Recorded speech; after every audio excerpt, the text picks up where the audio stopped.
What we do is if we need that extra push over the cliff, you know what we do? Put it up to 11. 11, exactly.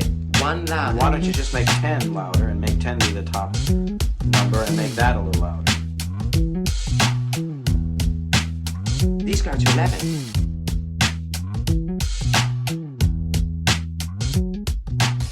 Good evening and welcome to Beatitudes, top 11 of everything in music.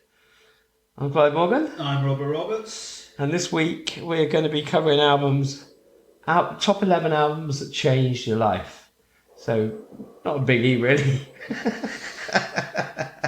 We're not going to have an existential crisis about it, but these albums are obviously important to us and they changed the shape and course of our life musically, if nothing else, yeah? I think definitely all of them musically, and some of them on a sort of spiritual level, philosophical, yeah, and definitely in terms of clothes and I think it helped some of them helped shape my attitude. Yeah, me too. My politics, and real profound effect, like the way you viewed the world. Sort of had that effect on you. Good. That's properly changing your life. Then. Yeah. Good. Go on, mate. So you want to go first for yours? My first one is Thriller, and that happened when I can't remember the specific age I was, but that was when I was a wee lad. When did Thriller come out? 83? 83. I was only 2 when it came out. But amazing album. It had a massive effect on me when I was about probably 9 or something like that. Cool, man. That's about the age Michael liked him. Yeah, I know, looking back, I know he had it must have had some sonic kind of force sort of thing, like attracting you in. Like an attractor beam. We won't even get into that whole Michael thing. Good. I was going to try to avoid it, I promise.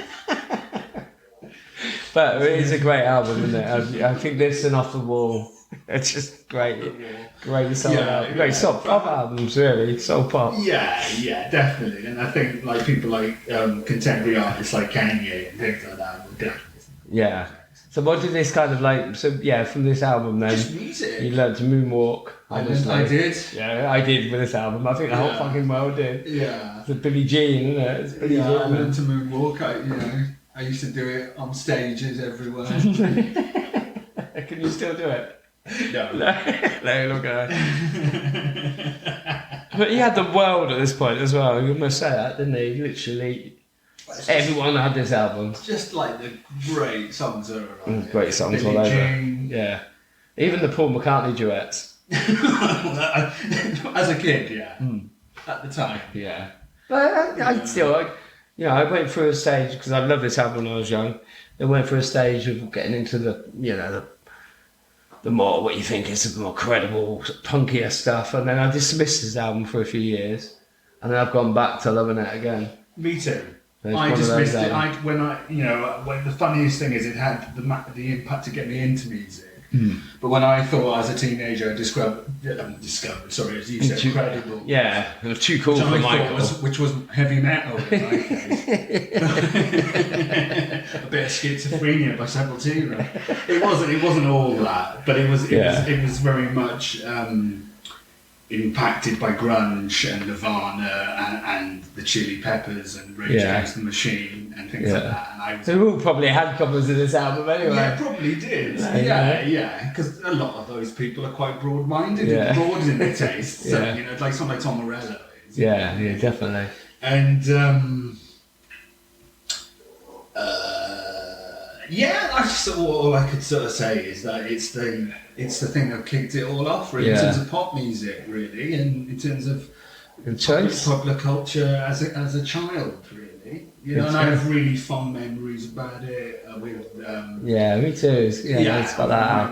There is a sense of nostalgia and sentimentality, which is not seen as being very credible, but there is. I'll never deny it. You know what I mean? It's kind of like it takes you back to being a kid.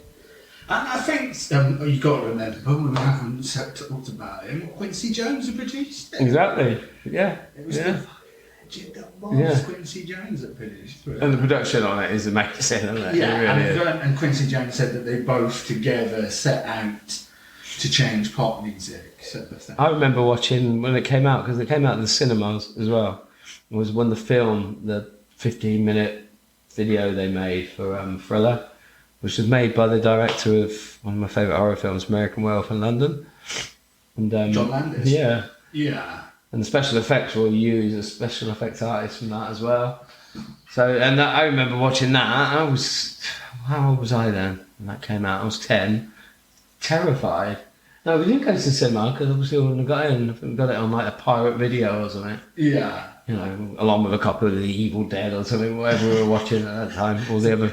Yeah, on the video now. And I was just being like terrified but mesmerised as well. Yeah. To this day, that dance, you know, with the zombies, is still, it's still probably one of the most choreographed. Bar James Brown and up there with Prince, is he the greatest dancer? Definitely. Is he the greatest dancer? Definitely. I think he's a perfect link, you know, between James Brown and Prince. Yeah. You know, you had James Brown, you had Michael, and then you had Prince. Yeah. And their effort ended, really. Yeah. Unless you're into Bruno Mars. But he really created that, didn't he? You know, it's become the sort of...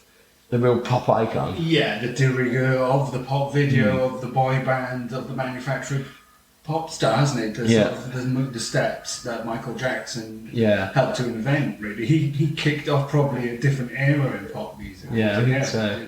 Which is weird, coming from that original soul as a kid, and then growing up, and then becoming what he became anyway, which is a podcast in itself, though, isn't there? Yeah. I have to feel for Michael. It must have been hard being Michael. Whatever he did or he didn't do, it couldn't have been easy being Michael Jackson, could it? Who knows, or maybe this is the most sentimental form of psychology ever performed anywhere, but perhaps that's what actually sort of... I don't know how to sort of say this, how he sort of became what he was. He was sort of thrown into an unreal world at a very young age. So what grasp of reality and what moral compass did he have? Yeah. Maybe, I don't want that to sound too conservative, sort of like... There's some horrific tales, isn't there? Yeah. How his dad treated the Jackson 5 when they were young. Yeah. They were basically, they were abused. workhorses and... Well, no, definitely. I don't know. I wouldn't like to speculate too much on myself. It's a life-changing album, then. What's your second choice? Oh, my second choice is an album made in 1977. Okay. And was managed by a man named Malcolm McLaren. And this album is the album that completely changed my life. Definitely. It would. This album is the bollocks. It's never mind the bollocks. It is the bollocks. And when I heard this when I was 12 to 13, it just blew... Wow, was that how old you were when you heard that? That's pretty cool, man. It blew my tiny little mind. I bet. And I thought Nirvana fucking who? If you're all going to go to school and say Nirvana, I'm going to school and saying the Sex Pistols, mate. It was my identity. It was my, where I felt like I paved my little way when everybody was either in a happy hardcore or terrible pop music, and then everybody was into the grunge scene. Because not a lot of people seemed to be that hip to what was happening in this country around me at the time. I don't know. No, that grunge scene was really... Everyone had Pearl Jam. It wasn't like people were talking about My Bloody Valentine albums in school, if I'm honest, and around me. I wish I had picked up on that. But, it was this album that just, a friend lent it to me on a cassette tape with an Anarchy sign on it. Cool, man. Which is cool.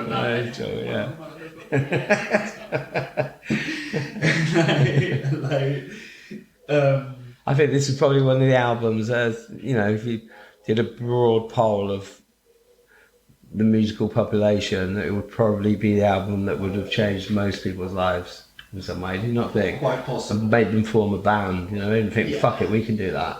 Yeah. We can get up and do that. Yeah, no, definitely. Even though I always think that, the guitars, Steve Cook, and I think fucking great guitars on there. They're not just three, it's three chords. I was going to say, before I get to the main man that just exploded my little head, I'm in love not as much, but a lot. As you know, there's not much of a distance between the singer and the guitar player for me and Peter Clark. Yeah. With that and that production and that wall of sound, and whilst I didn't know when I was that young what they were really doing, it just sounded like the greatest thing I'd ever heard. It just sounded like teenage heaven, doesn't it? Yeah. You know what I mean? Like, it's just like It's like that thing, like the adrenaline rush. It's like taking speed before you Before you even knew what it was. Yeah, it was like the adrenaline rush of it. It's just like.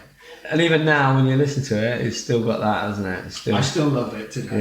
Yeah. It's still got that energy I and that don't rawness. know. I don't listen to it a hell of a lot. No. But when I do, and if I'm in a certain kind of mood, it just Yeah. absolutely rips especially if I'm alone. Yeah. Sort of thing, and you can just sort of like do what the hell you like. It does actually just like raise me up out of even sort of Dracula's coffin now. It's like, yes.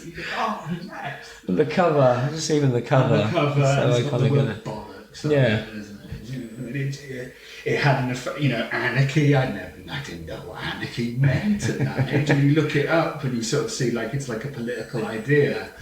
And you start to sort of cotton on to that. There's other political ideas about what you've been sold about. Yeah, you're not being taught this in school. Yeah, definitely. And that opens your eyes to that. And I suppose it was the Clash in other ways that opened your eyes to the possibility of like more my politics, really, sort of socialist.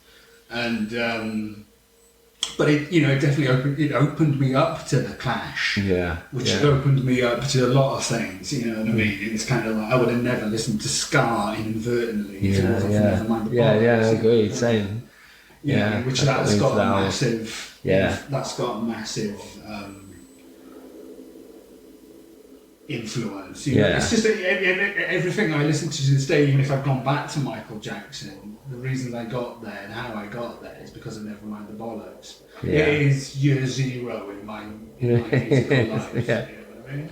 We were talking about Kevin Rowland earlier, weren't we, in Dexys? Yeah. And we were saying how he kind of always stood alone on everything, politically, musically. He would often diss the people around him and just set himself alone. And I think the Pistols did that a lot as well. I think a certain Johnny Rotten did Yeah, very well. yeah, he did, didn't he? And because they could have been perfectly aligned with the Clash instead of creating this animosity and this. Which didn't. Same with the Jam as well. You know, I think they had that. At that time, they had three great brands. Three bands. Yeah. Basically changed. And they were all at war. Changed my life. Yeah, same. And they were all at war with each other, where they could have. They were They could have been the three horsemen of the apocalypse, man, taking down Thatcher. But they were too busy warring with each other. They preempted Thatcher, didn't they? Yeah. Yeah, and it was like sort of what was to come. Well, they got into the whole, Red Wedge thing, just trying to create this musically political movement. Even that was dissed then by the Clash and by. Well, I thought that would have been perfect for them all to sort of head in that direction. I think otherwise. And then who's the other guy as well who was doing it? Billy Bragg at the time. Again, there's a lot going on there politically that I think went under the radar, or maybe it was intentionally. I think the press probably had a lot to do with it, creating this animosity between the bands. But the musical press at the time with the Melody Maker, Record Mirror, what was it, Record Mirror? Yeah. There was a lot more music press around that time, wasn't there? Yeah, there was. Yeah. And I suppose it's interesting, like Johnny Baker. Sort of like saying at the time how they sort of felt like you were part of this sort of like underground kind of culture, that you could only ever see it on the Old Grey Whistle test. Yeah. And it wasn't on top. Or Anything Goes. yeah. Stranglers are another great band for that, I think, as well. Yeah, I love the Stranglers as well. Yeah, and I still do. I still love all those bands that we're talking about with a passion. Yeah, same, mate. Yeah. But yeah, that album opened up that whole world to you, and it did for me as well. So I love that album for that.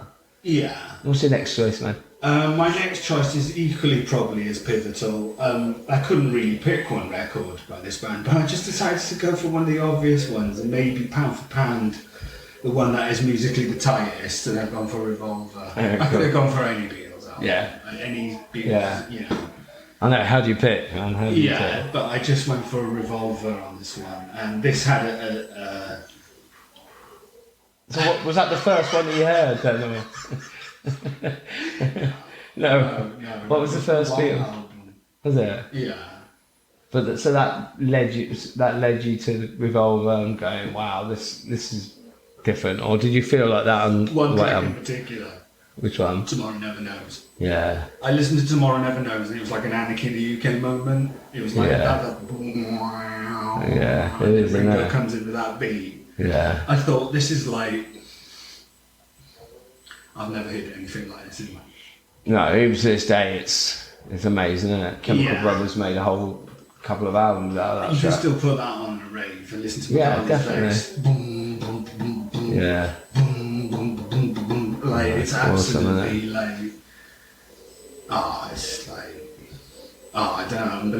And you know, you read throughout John Lennon's lyrics and find out it's the Tibetan Book of the Dead, and you think, what the hell's the Tibetan Book of the Dead? And then you go And then find you out go about and search all that. Yeah, yeah. And it's kind of like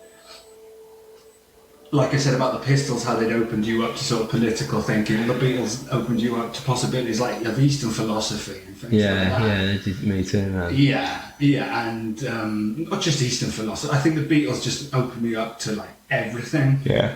Reading, poetry. Yeah, because there's so much reference in there. Yeah. You didn't have to read interviews, did you, to really understand? It was all in the music, wasn't it?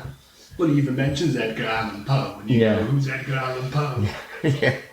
Yeah. And then you find out like he's this amazing horror writer. Yeah. It's pretty cool, you know. No, it's a great album. Yeah, it's hard to beat any Beatles album because as soon as you listen to the Beatles, it changes your life, doesn't it? Yeah. I totally agree on that one. Yeah. I'm glad you got the Beatles in there. Yeah, definitely. Next one, matey. Where are we up to now? 4. Are we? 4. Okay, what we got? I always liked this band from quite a young age. And I always liked them a lot, but I always seem to hear in other people's rooms. And that is the Velvet Underground. And I haven't gone for perhaps their greatest album, the Velvet Underground and Eco. I've gone for their third album, which I just think is just filled with absolutely mesmerically beautiful songs like Candy Says, Pale Blue Eyes. Oh, I love Pale Blue Eyes. And Jesus as well, which I think has a stunning vocal. Yeah. And this album has had a profound emotional effect, I think. Maybe like you had the adrenaline of the Pistols, you had the hope of the Beatles, and now you've got the sort of dark side of the Velvet Underground. Yeah. Sort of thing. It's sort of like, you cannot help but sort of permeate your soul a little bit. Yeah. It does get in there. That's my favourite Velvet album. Yeah. It was You my know, favourite it's one album. of my favourite albums. Yeah. I love that album. absolutely love that album. I was about in my early to mid 20s when I sort of like really got into it. Yeah. I just picked it up and I thought, do you know what? I haven't got any Velvets. I love it. Was that the first one you picked up? Or did you- Yeah. 'Cause I got Andy Warhol first, and I Yeah. love that. I really Yeah, love you that. can't beat that. No, Yeah. but then listening to it was Pale Blue Eyes that did it for me. Yeah. And to this day, that track still mesmerises me. That track, I love that song. No, it's got quite a power. to Yeah, it. it's just that hypnotic loop. as well, that guitar. That repetitive playing that they mastered. Really. Yeah, they did, didn't they? Yeah, and I suppose this opened my eyes up musically to a sort of a kind of proto-punk that was a lot more melodic and experimental. Yeah. And it sort of made me listen to bands that were much more. Because obviously, it kicked off with Nevermind the Bollocks and punk, and I'd always been into punk, and I always loved post-punk as well. But this made me go back to post-punk and rediscover post-punk again, you know, and it's had a massive influence on me in that way, where I've gone and listened to sort of like, I always listen to Joy Division anyway, but like, I actually discovered Public Image, the No Wave scene in New York, you know, the list is just sort of like endless about sort of more experimental kind of punk influenced music, I suppose. What do you think of like Lou Reed's solo stuff? Comparison. I love it. I adore it. Yeah, me too. It's so different though, isn't it? Yeah, but I am more cabaret style. Yeah. I think that he. But I don't think we'd have the Bowie that we had in the 70s without Lou Reed. Yeah, I think that the Velvet Underground in particular were one of the main influences on Bowie, and I think I made that connection being a massive Bowie fan. Yeah, were you already into Bowie when you listened to the Velvet? Yeah, I that's the only artist I don't understand which isn't on here really. Yeah, I know, same. I haven't got Bowie on mine either. Maybe I that's why I love him, you know, on some level. One reason I love him so much is because of that influence on Bowie. You think, God, man, he was one of my idols. You're instantly one of my idols too. When you listen to it and you understand it, you go, but it's kind of these albums and these artists that make it easier to understand. No, definitely. It's not as experimental as the first two, Velvet Underground and Eco and White Lie, White Heat. But I think that the beauty in it is just absolutely stunning. Yeah, it is. It's a raw album, isn't it? Yeah, like, you know, lyrically, Candy Says is just so. I have to be in the mood for White Light, White Heat, if I'm honest. Yeah. Even though I do love it, I have to be in the mood to put that on. Whereas I could just listen to Velvet Underground at any time. Yeah, put that on me. You know, on a sunny day outside, having a beer. Yeah. You know, on a late night with a smoke, whatever. Or just whacking it on and get up in the morning. Or something. Yeah, White Light, White Heat. It's more like the Pistols in that way. I think it's very punk and raucous album. I think. Yeah. Very early sort of. One of the earliest punk albums, probably. Yeah, no, definitely had you obviously got garage stuff. Haven't you? That's an influence. Yeah. But then Lenny came with compile sort of thing. But like, I think musically it had an impact on punk, but I think stylistically and in attitude is where you know, Malcolm McLaren definitely wanted to be Andy Warhol, didn't he? Yeah, he did, didn't he? It did. Didn't quite work out for him though, did it? Did it work out for Andy? So what's your fifth choice? My fifth choice is back when I was 16 and I heard an album which just opened my ears to the possibilities of something outside the guitar, something outside indie music and rock music in general, and introduced me to hip hop. And I just thought this is year zero as well, because this had a sort of like massive impact on seeing another kind of culture with amazing dance moves and absolutely amazing lyrics, and it just introduced me to hip hop really. Come on, what is it? It's Takes a Nation of Millions to Hold Us Back. Obviously I like very aggressive music. I was a teenager. Well, these are just moments that shaped your life, mate, aren't they? I love this album. Again, what a great album. I think Bring the Noise is the anarchy in the UK.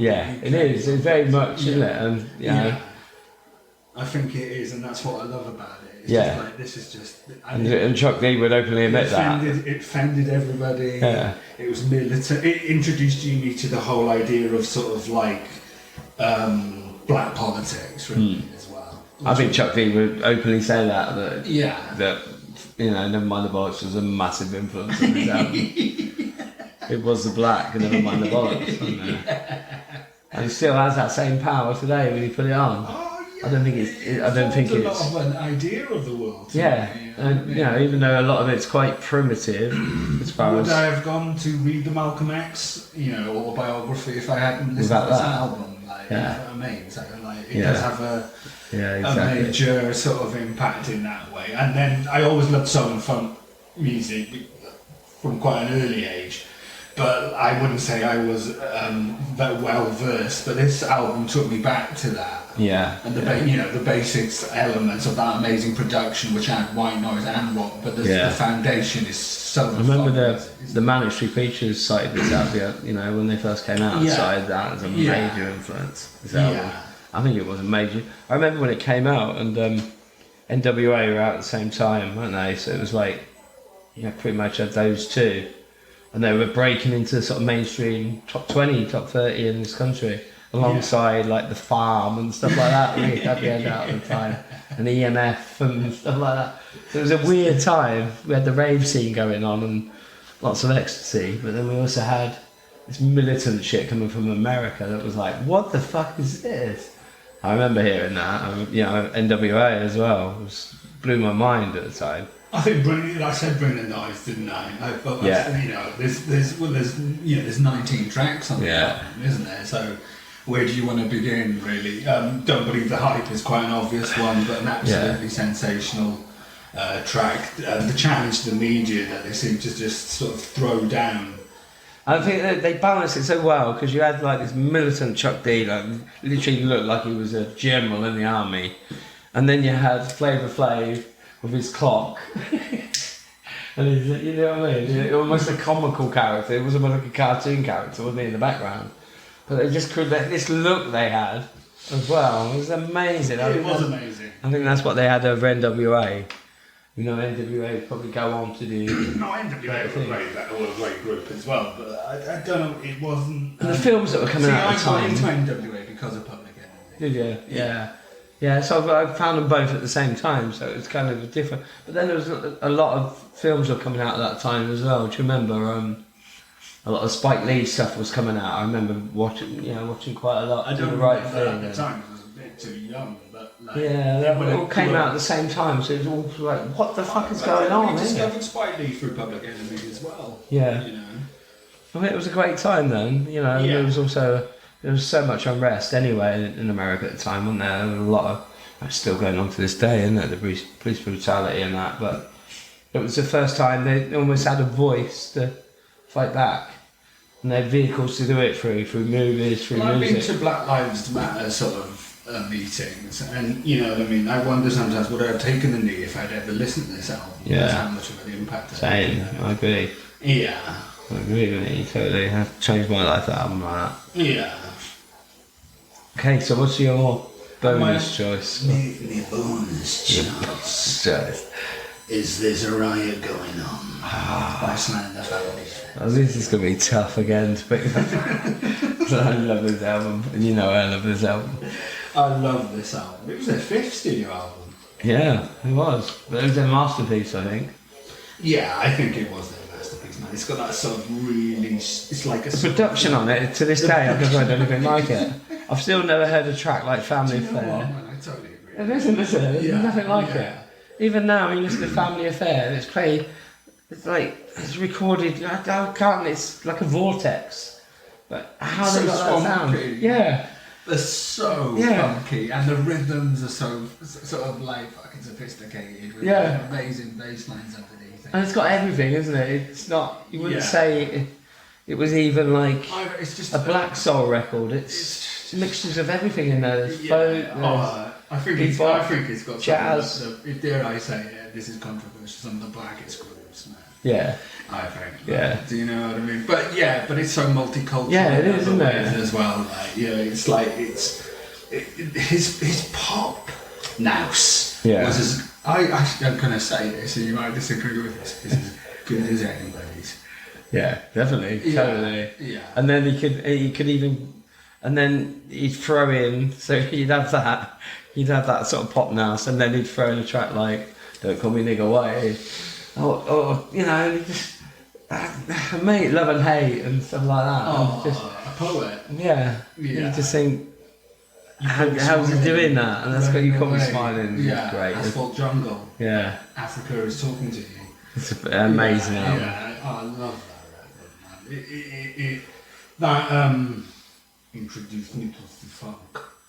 It wasn't James Brown. I'm ashamed to admit that it was this album. That's even cooler though, man. Sly. That's cool. It was Sly. It's Sly that turned you onto the fun. That's a great bonus choice, But man. he turned me on to James Brown, Yeah. and then I'm gonna argue that like Sly's better than James Brown or anything. Do you know what I mean? No. You know, but 'Cause yeah, he it doesn't have turned to me be a on to it, competition, and does it? Clinton and Parliament and like Life Beyond, Blood, Sugar, Sex, Bloody Magic.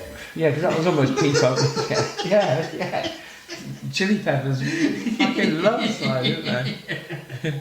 But yeah, that was almost like P-Funk before P-Funk was born, wasn't it? Yeah. At that time, like I think Funkadelic. they were listening to it. Funkadelic were doing their more sort of folkier stuff at that time. We often forget that with Funkadelic. Their first few albums are quite psych, Yeah. folky, sort of poppy albums, really. Great albums, nonetheless, but good choice, mate. I love Right, do you want mine?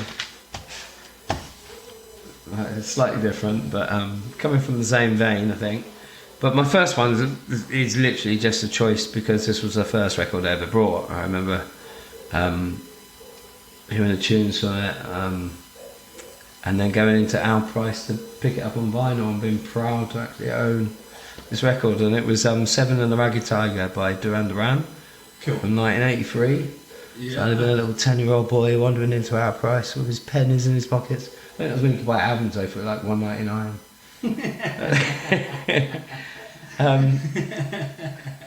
I've probably listened to this album once or twice since my life, so it's not, it hasn't altered the complete path of my life, but it was important that it was an album that got me into a record shop.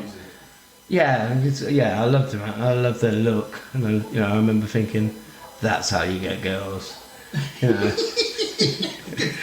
On a yacht. I wish I was Like that Simon Le Bon. I wish I was that thoughtful. Man. I don't know what. Mine's all about sort of like raging. It's more now. I think I was just a 10-year-old boy about thinking about how to get girls, and they were Duran Duran were the perfect group for that. That's weird. I was raging against the dynamo. I think you made the better decision. I came to that later, don't worry. But as an innocent 10-year-old, it literally was just, they look cool.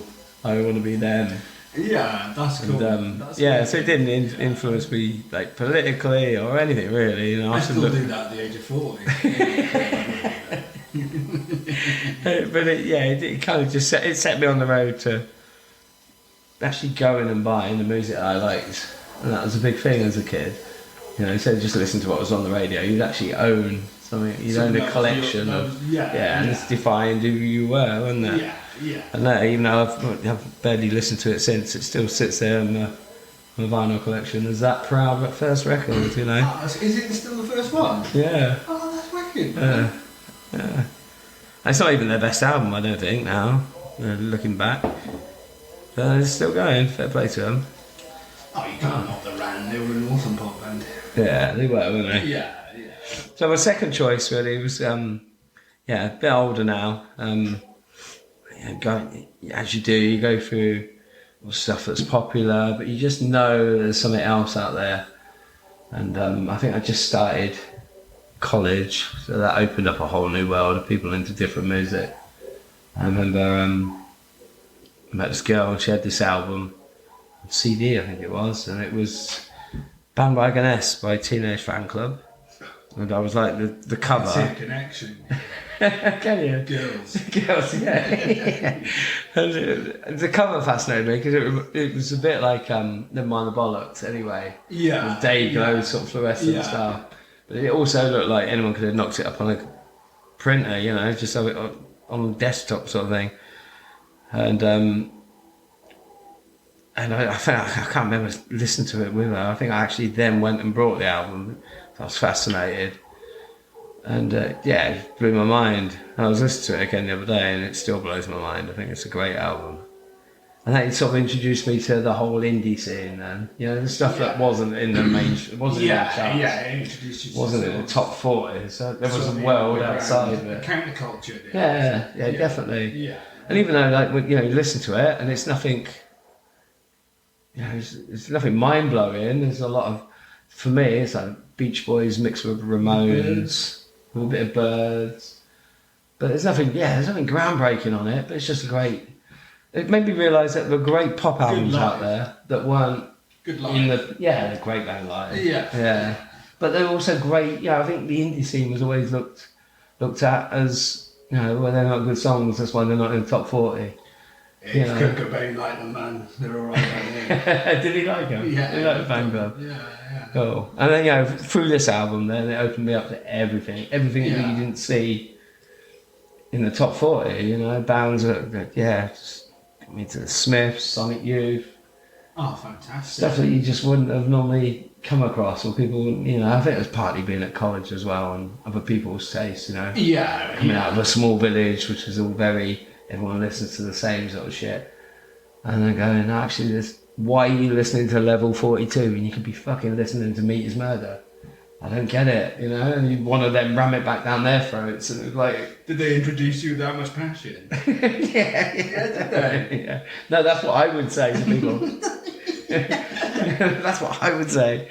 Go back home and people literally were listening to Level 42.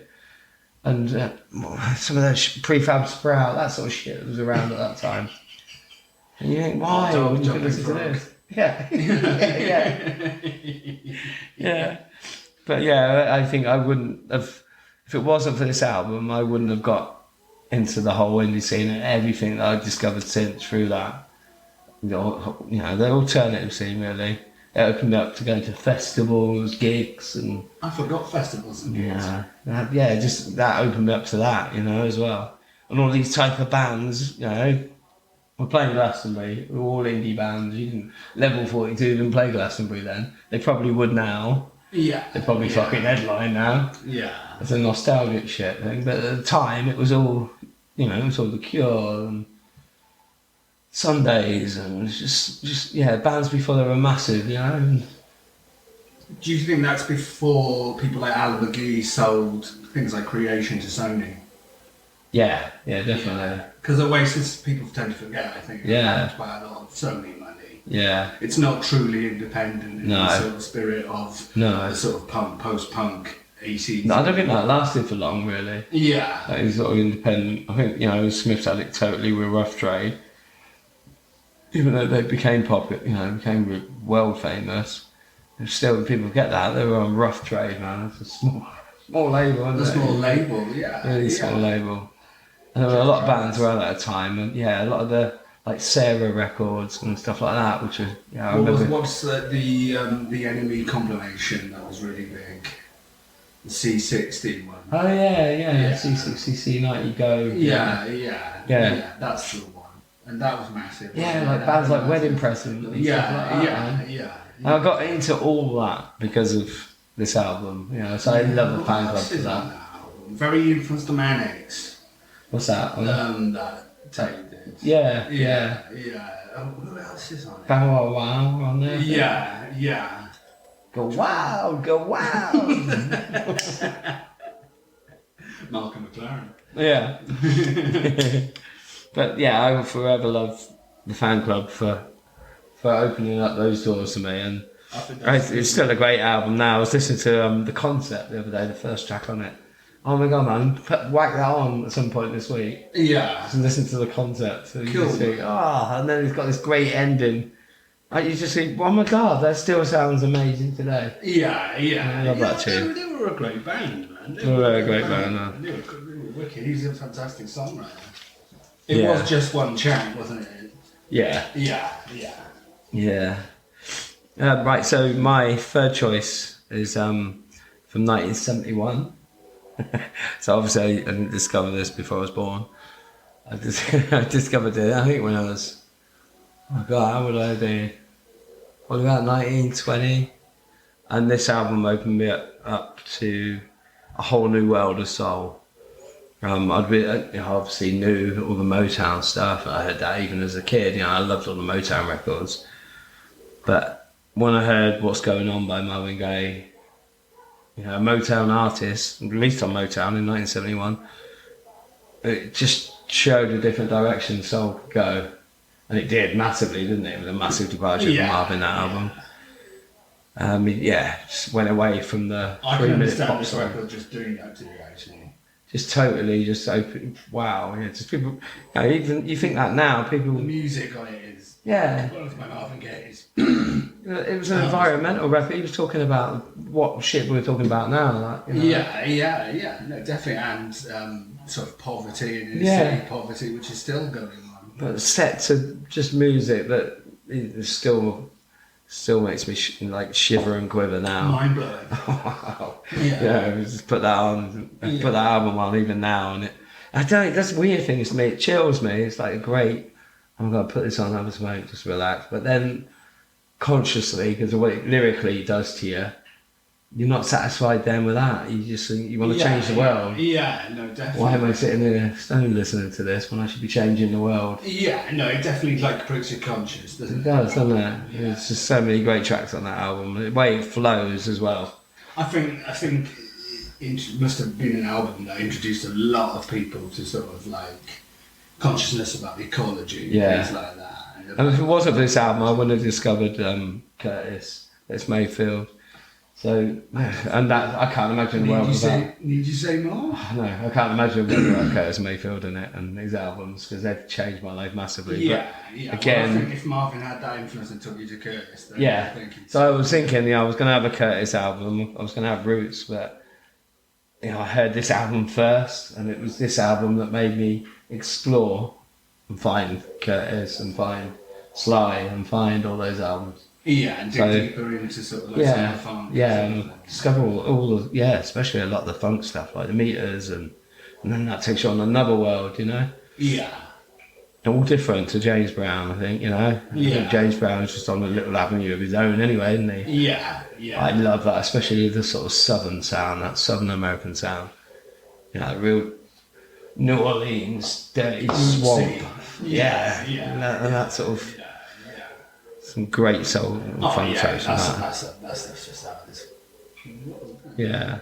And other albums then as well that I came, James Carr, He Got My Mind Messed Up, which I still think that's one of the greatest soul records that came out.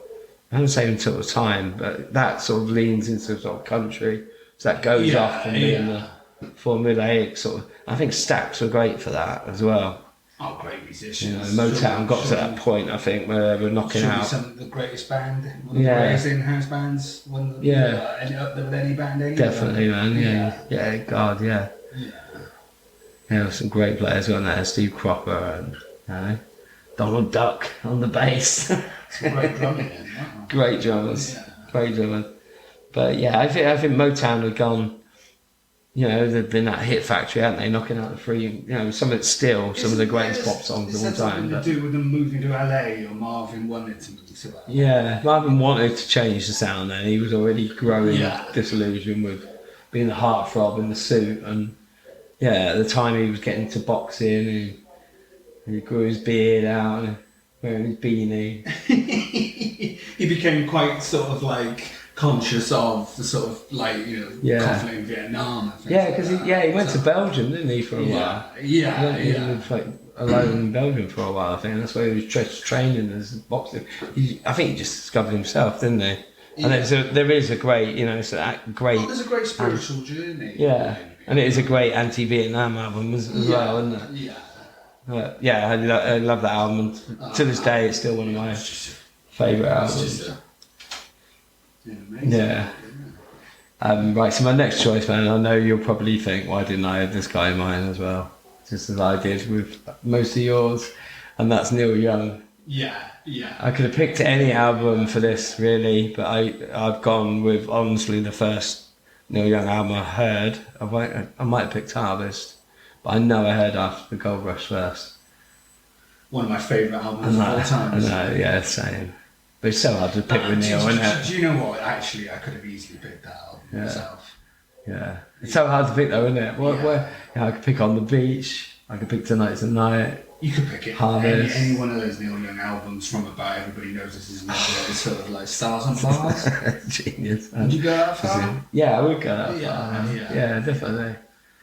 Yeah, it's just genius. And I remember not just Because I was already into a lot of 60s stuff at this point. But it was more, I don't know, I hadn't heard anything like this album. I think it was that first singer-songwriter album that I'd heard, where it's so different. So even on something like that, so can be quite lush, like Harvest. Yeah. It's like with that vocal delivery, a vocal style that it's got, it's so like emotionally raw. Yeah. Like, so raw, it isn't it? Penetrates you. Yeah, don't let it bring you down when this album is out. Birds and also it opened me up there as well, I think, to the singer-songwriter stuff, the country stuff. I wouldn't have got into Graham Parsons if it wasn't I wouldn't have got into Graham Parsons. It opens all that up because it makes it palatable. Before that, any country, I don't know why, it was always I would listen to Johnny Cash and Hank Williams and no, same. Do you know what I mean? Maybe a bit of Bob as well. And the only thing that I despair at is that I found it so late, really. I don't know why. I think a lot of people are like that with Neil Young, though. Again, he's not put up as a... I don't know, I found out, I was into a lot of 60s stuff by then. But again, I don't think I don't know, he's not held up there enough, is he? No. You need to listen to this fucking guy. When you should do. He should be, for me, like the top, if you top 5. If you're going to go Bowie, Lou Reed, you're going to go Neil Young. And he's going to be in that 3, isn't he? Around that time, who else would you go for? He's other than Lennon McCartney, for me. Yeah, definitely. I think maybe because he was just a singer-songwriter and he wasn't in a band. I know he was in the Buffalo Springfield before. And I love I found their stuff afterwards. I went backwards with Neil. I think you tend to, don't you? Because mine was, mine was Harvest. I love Harvest. Yeah, and I found it in an old record store, and I just thought, I'm going to give this a go. And so I'll give it a go, and I just thought, I loved that, and then I listened to that sort of after the gold rush and Tonight's the Night, and I just thought it was the greatest thing since sliced bread. Yeah, same. It really speaks to you, doesn't it? But the first time you hear it. Yeah. And I can remember that probably more with this album than any... Or maybe with the Marvin Gaye one as well. But just... I can still feel what I felt when I first heard it. It's not just I love his voice as well. Me I think too. there's something about his voice in those... It cuts right through, Yeah, it cuts right through. Yeah, it does, doesn't it? It's sort of like...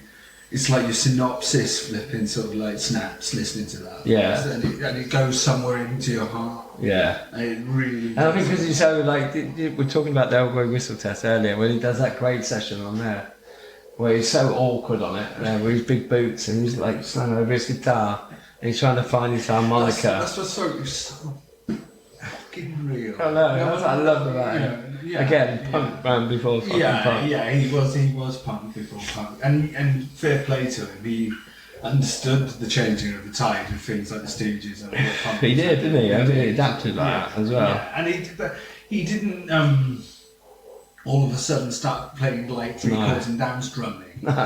He did just like he did Neil Young thing. He just... I think he always pulled that off, Yeah, I did as well. Yeah, he did.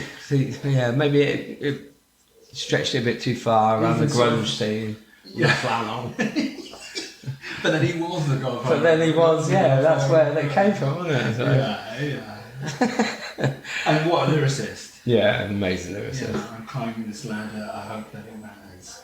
It's quite a simple lyric. But it's this sort of ability to be simple, but yet convey so much. Yeah. Like, he's like a fucking Hemingway of fucking rock lyrics, man. He doesn't really have to sort of...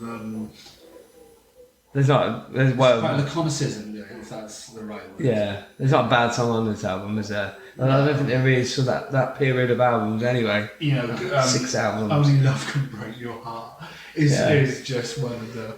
Yeah. And I'd actually heard that tune before, because what was it covered at Saint Etienne. So once I got into the whole indie thing, covered Saint Etienne, and I remember, I didn't know it was a cover. So when I heard this album, I was like, oh my fucking god, and then connecting the dots, I love that. Yeah, that's brilliant. Yeah, I love that. So my 5th choice is, it kind of ties in with what you were saying about Public Enemy, because, that had a profound effect on me. And that was the album that got me into hip-hop. But this was the album that made me see hip hop differently, I think, and it went away from being militant to more, again, that sort of conscious Marvin Gaye sort of feel. Yeah. And this is Most Def, Black on Both Sides. Absolutely fantastic album. I've just been listening to it this week. Yeah, it's a great album. Isn't it? It's a wicked album. Yeah, it is a great album. So this was from 1999. It probably was the first. Well, Tribe Called Quest had been doing it, and De La Soul. Theirs was quite conscious hip hop, wasn't it? But this was different, I think. Production on it was completely different. The rhythms on it are quite different. Aren't Yeah, they? and a lot of it was live. Those, yeah. So there's a lot again that was, yeah. Like And I even said the about- loops are different. aren't Yeah. they, sort of thing.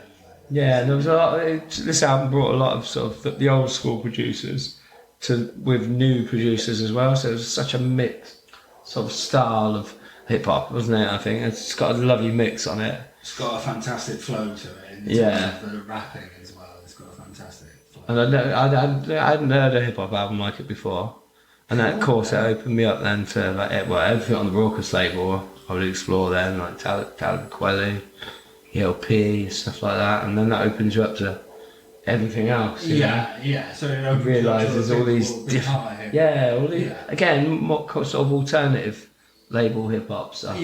More underground hip hop that was Digging coming deeper out. for it, Yeah, Souls of Mischief, which I think is an amazing album, like to Infinity. Yeah. People Under the Stairs, stuff like that. Stuff that wasn't the mainstream hip hop at the time, but some great stuff going on. The Roots, The Roots are a great Roots, band. yeah. I've got Most Def to Something that thank was for that. played more live. isn't Yeah. it? And like Yeah. the possibility of it. Yeah. Yeah, and what you could And do. it did remind me more then of Sly, and that's, if like Sly was around now, that's what he'd be doing. If Alpha Lee was around now, he'd be doing that. Yeah, it has. Yeah.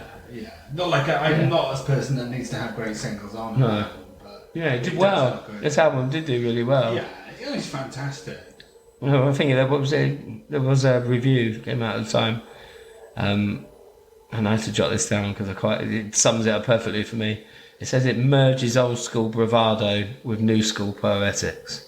Cool. I think that's a great way of summing up this album. Yeah. And I love that album, and I love where it led me to a lot of the late 90s hip hop, really. Yeah. Great stuff. So my bonus choice then, this is so hard because I was thinking, I was looking back through it all, and I was thinking, well, this shouldn't be at risk of not being in there, really. It should have been in my top 5. But then I thought, well, how can I fit it in? Because I kind of covered soul, where that led me, Neil Young, the singer-songwriter, hip-hop, my first ever album, which has got to be important. So I thought, well, it doesn't really fit anywhere. But this was the first album to get me into electronic music. And that sort of instrumental soundscaping, it's just a beautiful album. It's Moon Safari by Air. Oh, yeah, terrific I album. love this album so much. This brings back a lot of memories. Yeah, me too. I've got great memories to this album. I've got some fantastic memories to this. Yeah, me too. It's one of those albums, isn't it? But it's like, it was just that. To me, it was like a soundtrack to something I'd never heard. But it also soundtracked the life I wanted to lead. You know what, I never thought about that before, but it's quite glaring, that is, isn't it? Have That is like a soundtrack, yeah. Because then he go on to make the soundtrack to the Virgin Suicide. Yeah, you did. Which I do really actually love. Yeah. And I don't think anybody gives a No, flying, I love that. I love that flying album, man. Gibson V about I know. that. I really like that. I love that But it's not as album. good as Moon Safari, though. Playground Love off that is a great album. Playground Great Love song. of that is a diamond. But every song on it, I love every song on this album. And even now, if I put, any song on it, you can just put it on and it just blows my mind. It's got still. beautiful tones. Yeah, Without sounding like whispering Bob Harris. It's got beautiful tones. it's got such a beautiful sound in it. Yeah, And yeah. it's really like lush without being too rococo. Does that Yeah. make sense? Without being too queasy. Well, Mixmag's Alex Petridis. I don't know who this guy is, but I had to write this down because I like this. Oh, it's the guy who writes in The Guardian. Isn't Does it? he? Say his name again. Alex Petridis? Yeah, it's the Does same he? guy, yeah. Okay. Well, he said this album was a superbly inventive album that creates a sound world in your living room, a world where everything is more shiny, more chic and more sophisticated than reality. And I love that because that's what that album does to me. It has a very Sofia Coppola kind of vibe. Yeah, it does, doesn't it? The photography, no wonder she got them to... Whoever made that idea had a brilliant connection. Because like, it's got that kind of sort of like... Yeah, you're right. Hazy, sort of like what he was sort of will bring a sort of certain kind of shiny sheet to it. Yeah, but a very... But not in a Daft Punk way. In a very mellow kind of way. Yeah, do you think that's like French electronic? Not in a Daft Punk. Yeah, even though they do that, kind of, but they do it in a disco-little way. Yeah. But there is a comparison between the two, I think, because they both do it so fucking well. That sort of 70s sort of theme, just otherworldly. Oh, both great groups. Yeah, they are. I love Daft Punk. Yeah. And do you think that sort of French in comes from what we were talking about earlier then with I think it could be other European music, like sort of Italo house, Marauder. Yeah, that's true. Yeah, I don't know. Yeah, like sort of. Yeah, definitely that with Daft Punk, do you isn't there? think they can play instrumentals? They don't have. There's a sort of linguistical boundary in terms of their sort of world sounds. It'd probably be like because they could be instrumental. Yeah. Yeah, and that's what I loved. Yeah. And I think that's where it took me with this, because I was like, wow, you've got Sexy Boys as single on there, but there's not much. There's not much vocal. Not much vocal, and then when it is, it's like or You Make It Easy, which I love Kelly Watch the Stars, and I always Kelly Watch the Stars. What really did me with Kelly Watch the Stars, I bought the single, and it's got that lovely acoustic breakdown, doesn't it? It has, Yeah. And then on the album, I really loved it. I don't know why. Yeah. The acoustic breakdown was totally gone. It was replaced by that nice, lovely little sort of piano part. Yeah.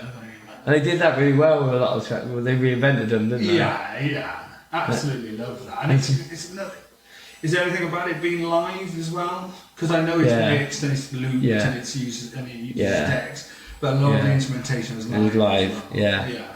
And you think with tracks like You Make It Easy, which All I Need is a great tune. All I Need. Yeah. Great tune. And they used great vocalists on this, didn't they? Was it Beth Hirsch on All I Need, wasn't it? Yeah. And then absolutely fantastic vocals. Great instrumentation. Great arrangements. Yeah. Wow. Some of the bass playing on some tracks is and the Rhodes piano. But that bass, that lovely bass. Yeah. On what's the instrumental right at the start? Is that the one with the fantastic French title? Yeah. I can never pronounce it. I can never remember it, but I know it's an absolute banger of a tune. I think it's absolutely amazing. That tune. You can just like your headphones on and just really just go with that kind of. So that album opened me up to then just a lot of library soundtrack stuff, samples, a lot of Gainsbourg as well. A lot of Gainsbourg, that's all over there. I wouldn't listen to Gainsbourg without really. And also a lot of Ninja Tune stuff as well. All that. Which it would have sat lovely on that label, wouldn't it? This album. Yeah. No, definitely. No, yeah. So how are we going to argue these two? It did, man. Yeah, I think you're right. Yeah, definitely kind of dance music, but also kind of bed dance music as well. Yeah. Just everything, wasn't it? It's sexy, it was sensual. It was. Made you want to dance? Made you want to cry? Yeah, it was a dance record you could cry to. Yeah. Which has really become very popular in the pop world now, but sad bangers. Yeah. It wasn't the sort of tone at the time. Yeah. I remember what I remember. Anyway, that they sort of. There was quite a lot of that around then, though, weren't there? Like Massive Attack were doing that really well. I suppose so. I think that was trip hop. I don't think. Unfinished Symphony, which is basically about a relationship breaking down. Yeah. That's one. That was a great record. Yeah. And Teardrop, which fucking broke my heart. Mezzanine is absolutely amazing. Yeah. I love it. Yeah. But that opened me up. This album opened me up to that, and Massive Attack, all the Ninja Tune stuff, and my life would be a far empty without any of that stuff. It's still a massive part of it now. Yeah. So How do we know? How do we leave that one out, Rob? I don't know, man. I don't know. You gave me the current, so I'll give you this. Well, is there any points we can argue? What can we argue? I would argue Protestant Safari wouldn't exist without There's a Riot Going On. I know, that's the thing. And it's so hard because I love It'd be a long protracted argument. I want, I don't. You pick like one of my favourite albums of all time as your bonus anyway, so it's made it hard. Do you know what? It could have been anyone, it was just bottom of the pile. I know. Yeah, but then you couldn't leave any of the others out either, could you? Not really. What really could we argue it with? I couldn't leave those two out. I mean, do you know what? I could swap them around by those two. Yeah. You've seen, Bollocks and basically the Pistols and the Beatles. Yeah, you can't leave them two out. Yeah. That's like number one and number two, and I don't really know which one's number one and I don't know which one's number two. Well, I don't think we have enough soul. We were saying this the other day, we don't cover enough soul and funk, so partly because of my love for that album anyway, and how important I think. I would have probably had There's a Right Going On if I didn't have Marvin as my soul choice. So yeah. However much I love Moon Safari, and if it means people are just going to be talked about it or go and listen to it again, then that's good enough for me, man. Oh, yeah, that's what people go for. There's a right going You're on. making me feel guilty. You're giving me too, man. Oh mate, I think we had some of mine before anyway. I think these albums I love. It's not like you're putting Joshua Tree by you two in there. Otherwise I'd fight to the death. I don't deny mine though. Yours are much more. I think yours is much more of a connoisseur than mine. Mine's very, very obvious. I think. No, I don't think so, man. I think like so. You cover what we need to cover, and they're all ones that I There's some totally agree biggies with. there. There's the big hit. Yeah, and I'm glad you put them in because I wanted to, Yeah. but I also had to get these in Yeah. because these were the ones that led me to them. If you know what I mean. Yeah. I think we just discovered them through different routes, didn't we? Yeah. At different times. Yeah. Yeah. Different ages as well. Yeah. Because you think what would have been more accessible to me when I was 15 would have been completely different to when you were 15. Yeah. Yeah. No, it's not like we're not like, I'm not 50 years older than Rob. Fucking hell. It's my Gandalf. What is our age difference? Gandalf. What is our It's like 8 years. 8 years, yeah. Yeah, so it would have been different, wouldn't it? It's about 8 years as long. Because those are like very informative musical years, your teenage years, aren't they? Yeah, but I remember like when the whole grunge scene and Nirvana coming out, and of course because of Nirvana, there was a lot more. Indie music was a lot more. What would I have been then? About 16. No, I've been older than that. Probably about 18. Yeah. Because at that time I was into because Blur had just come out with Modern Life is Rubbish, so I was into all that mod stuff. Yeah. So I hated the grunge scene. I fought against it massively. I was like, because everyone around me was into grunge. I did get into that. Yeah. I remember getting run out of school and me and Stephen Harris both got detention because we were singing Blur's Part Life. It was a weird mix. But it was. Because I wish now I'd have been more, because I love Nirvana now. And I had a strange taste in music that veered from heavy metal to sort of indie music. And through a lot of 70s punk. Yeah. I mean, I guess it's where you are though. Because I was just, it does. But it was very, like, the guitar is everything. Yeah. It's like, like some men are with, like, cars. I was like that. Not necessarily with the object themselves, but the sound of the guitar. Yeah. And anything that didn't have, like, either from Graham Coxon to sort of, like, Tom Morello to sort of, Dave Mustaine. like, it was like, I just loved, it was real to me. It's like music that didn't use the guitar, bass and drums was real to me. Yeah. It was like, it was fake. Yeah. It wasn't real, it wasn't proper, which right now I find mighty conservative. Yeah. Yeah, because electronic music and synth music, I love the synth pop of the late 70s, early 80s, is like some of my favourite music, and it's like, why was I so like, that's why something like this, Public Enemy Takes Nation Moves Back, brought me out of that. That's sort of like very narrow. I think that's just an age thing as well, isn't it? Yeah. I remember going through that.